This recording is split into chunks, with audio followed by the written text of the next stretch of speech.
Next theorem है हमारे पास, between two distinct real numbers there are infinitely many rational numbers. किन्हीं भी दो अलग अलग रियल नंबर्स के बीच में कितने रैशनल्स एग्जिस्ट करते हैं, कितने प्रूफ करके दिखाने हैं, इनफाइनाइटली मैनी। ठीक है, तो प्रूफ में हमने कहा कि एक्स और वाई मान लो कोई भी दो रियल नंबर्स हैं, डिस्टिंक्ट थे, इसका मतलब अलग अलग थे, तो अंडरस्टूड है या तो एक्स बड़ा होगा वाई से या वाई बड़ा होगा एक्स से, तो आप दोनों में से कुछ भी सपोज कर सकते हैं। तो हमने मान लिया कि let x is less than y या y is greater than x. X को उस तरफ लेके जाएंगे तो ये हो जाएगा y minus x is greater than 0। Now y minus x and 1 are two positive real numbers. Y minus x को तो हमने अभी अभी दिखाया कि वो पॉजिटिव है और 1 का हमें पता ही है। So y minus x and 1 are two positive real numbers, therefore by Archimedean property of real numbers. Archimedean property of real numbers में क्या था, आप कोई भी दो पॉजिटिव नेचुरल नंबर लेके आप कोई भी दो पॉजिटिव रियल नंबर्स लेके चलते थे तो उनके कॉरस्पॉन्डिंग हमें एक नेचुरल नंबर मिलता था n, such that n into first number is greater than another number. तो वहां से हमारे पास आ गया कि there exist natural number n such that n into y minus x बड़ा है 1 से। इसको खोल लेंगे तो ये बनेगा n y minus n x बड़ा है 1 से। एन एक्स उस तरफ चला जाएगा तो कुल मिला के आ गया n x plus 1 is less than n y. Now n x plus 1 is a real number, क्योंकि एन भी रियल है, एक्स भी रियल है, 1 भी रियल है। So there exist a natural number m and m plus 1 such that m is less than equal to n x plus 1 and this is less than m plus 1। ये line कैसे आई, ये line आई इस वाली theorem से कि for any real number x there exist a unique integer z such that z is less than equal to x, this is less than z plus 1।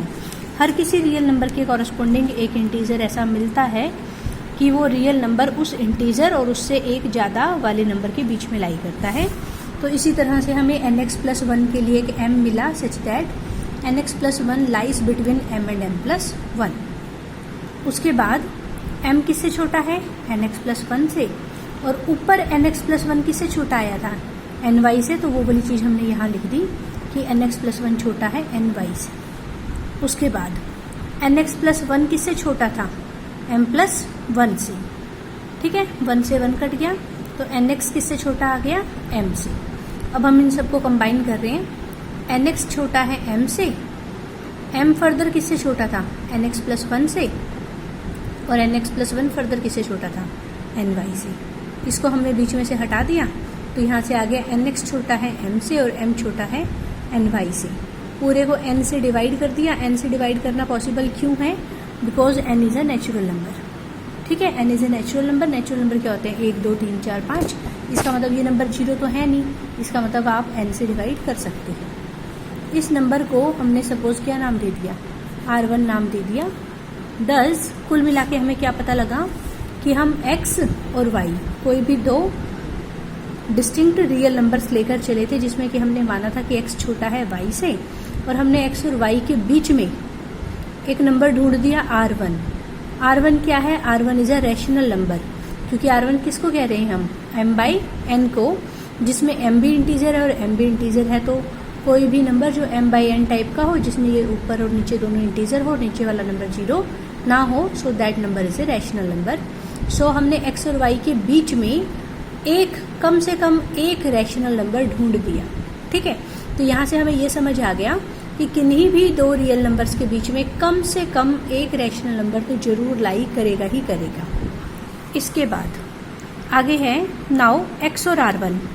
x और r1 ये दोनों क्या हैं, रियल नंबर्स हैं।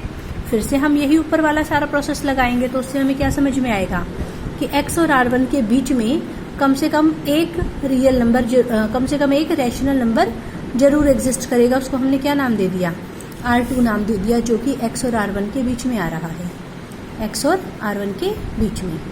इसी तरह से r1 और y भी क्या है, दो डिस्टिंक्ट रियल नंबर्स। तो फिर से वही ऊपर वाला प्रोसेस लगाएंगे तो क्या आएगा कि किन्हीं भी दो डिस्टिंक्ट रियल नंबर्स के बीच में कम से कम एक रैशनल जरूर आएगा। इसका मतलब अब x और y के बीच में कुल कितने रैशनल आ गए, 1 2 3। पहले कितने आया था, 1। तो अगर हम इसी प्रोसेस को बार बार बढ़ाते जाएंगे तो कंटिन्यू लाइक दिस हम ये देख सकते हैं कि there are infinitely many rationals जो कि एक्स और वाई के बीच में लाई कर रही हैं, क्योंकि अगली बार हमें एक रैशनल इनके बीच में मिलेगा, एक रैशनल इनके बीच में मिलेगा, एक रैशनल इन दोनों के बीच में और फिर एक रैशनल इन दोनों के बीच में। ऐसे ऐसे करके इस प्रोसेस को हम बार बार चलाएंगे तो हमें कितने रैशनल्स मिलेंगे, इनफाइनाइटली मैनी, किस किस के बीच में, एक्स और वाई के बीच में। ठीक है।